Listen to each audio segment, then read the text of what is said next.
Assalamualaikum warahmatullahi wabarakatuh. Bagaimana kabarnya guys? Kembali lagi kita di channel Petani Desa, channel berinspirasi dan ilmu pengetahuan.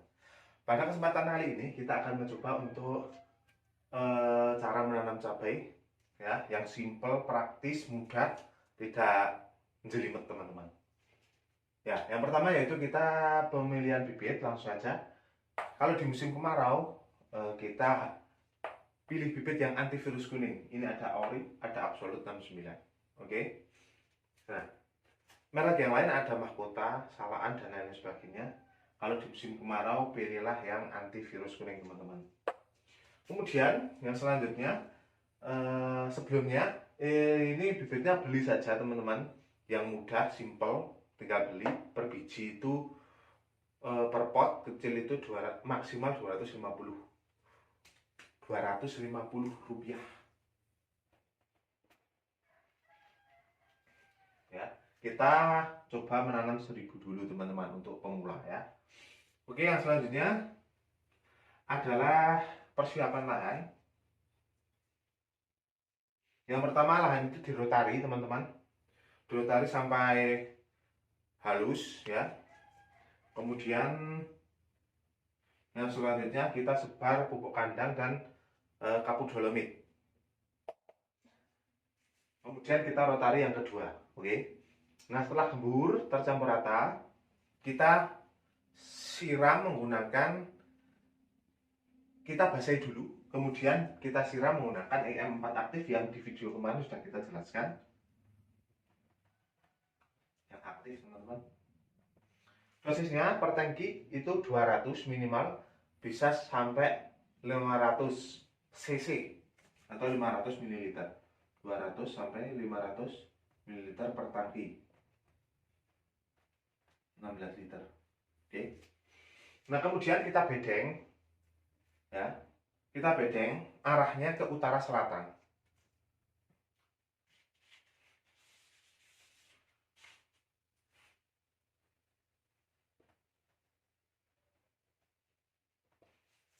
Kenapa kok ke utara selatan? Karena kita di Indonesia itu di wilayah selatan Khatulistiwa, jadi matahari itu sebenarnya berada di condong ke arah timur teman-teman.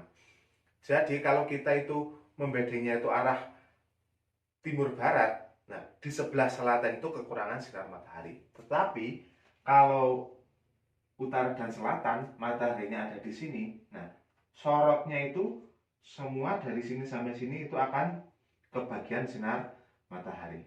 Itu ya, menyarankan dari utara ke selatan.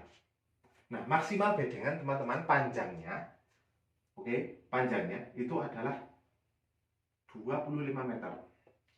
Jika di lahan teman-teman semuanya lebih dari 25 meter, bisa dijadikan dua bagian seperti ini. Kalau lebih, oke. Untuk lebarnya itu 80 cm sampai 100 cm. Nah, ya. Nah, untuk tingginya teman-teman itu minimal 40 cm. Ya. Oke, kemudian jaraknya itu minimal 50 cm sampai 80 cm. Nah, ini kita sudah sampai di pembedengan. Kemudian pelubangan. Oke guys, untuk penanaman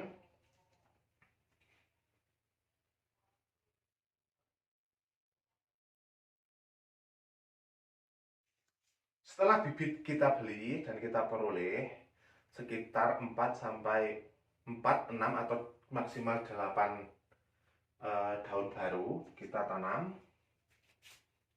Di sini kita usahakan lahan itu sebelum dimulsa itu lembab dulu.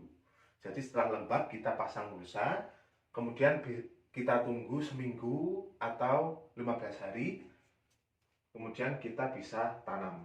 Tanamnya pagi atau sore hari, jangan siang hari, nanti tanaman akan stres. Kita tanam dulu. Sudah tanam teman-teman, kita basahi lahan, kita siram biar tanaman itu mudah beradaptasi perakarannya. Oke. Kemudian setelah tanam, ya, kita langsung saja ke perawatan. Oke teman-teman, setelah penanaman kita akan di perawatan, ya. Kita sampai masa vegetatif terlebih dahulu. Oke. Yang pertama, ya, diusahakan lahan teman-teman lembab, tidak kekeringan. Kenapa? Kalau sampai kekeringan, nanti akarnya akan terputus, kemudian daunnya akan rontok, tumbuhan tidak akan tumbuh secara maksimal. Ya, boleh setiap hari, boleh 3 hari sekali. Yang penting lahan itu jangan sampai kekeringan. Ya, kita tidak merekomendasikan proses lap. Lap itu lahan digenangi air, ya, itu tidak kita rekomendasikan. Bisa dicor, bisa menggunakan selang irigasi tetes dan lain sebagainya. Oke. Kemudian kita masuk ke penyemprotan. 1 hari setelah tanam dan 3 hari setelah tanam, teman-teman semprot menggunakan Ultradap. Dosisnya 2 gram per liter air. Ketika kita menggunakan tangki 16 liter, berarti kita butuh 32 gram per tangki. Gitu ya teman-teman. Kemudian penyemprotan selanjutnya untuk pencegahan kita lakukan seminggu sekali. Tetapi kalau ada yang perlu ditangani, bisa 3 hari sekali, bisa setiap hari semprot. Yang pertama, ya,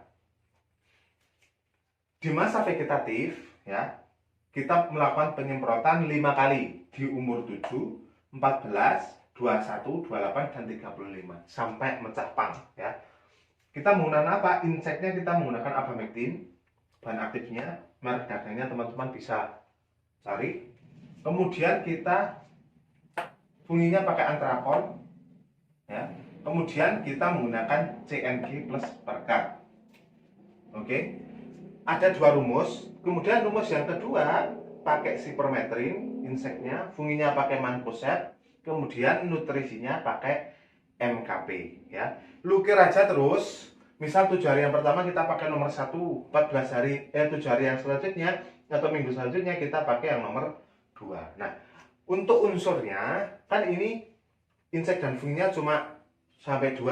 Nah, untuk unsurnya ini gonta-ganti teman-teman. Misal hari ini pakai Abamectin dan Antrakon, kemudian besok pakai Sipermetrin, Mancozeb dan MKP. Kemudian minggu ketiga kita menggunakan Abamectin, Antrakon dan Ultradap itu. Di selang-seling seperti itu.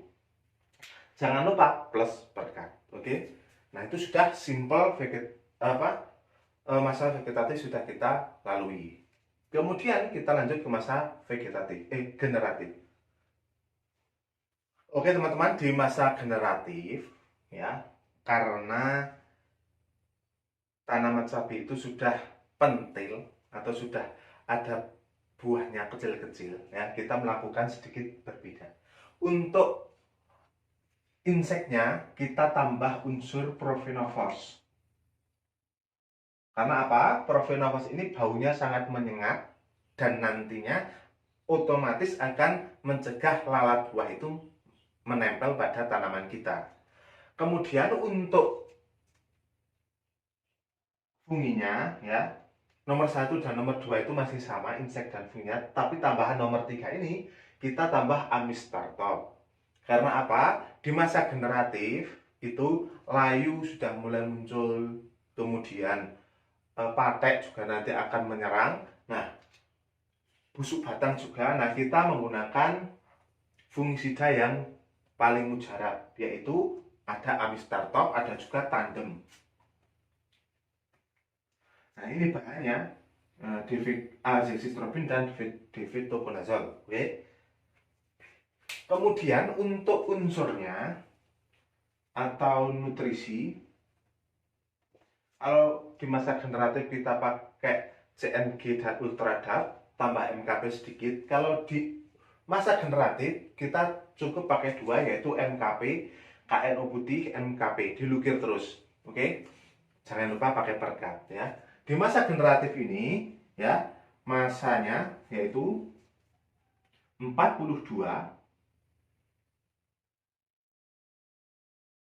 49 sampai habis. Tanaman itu habis.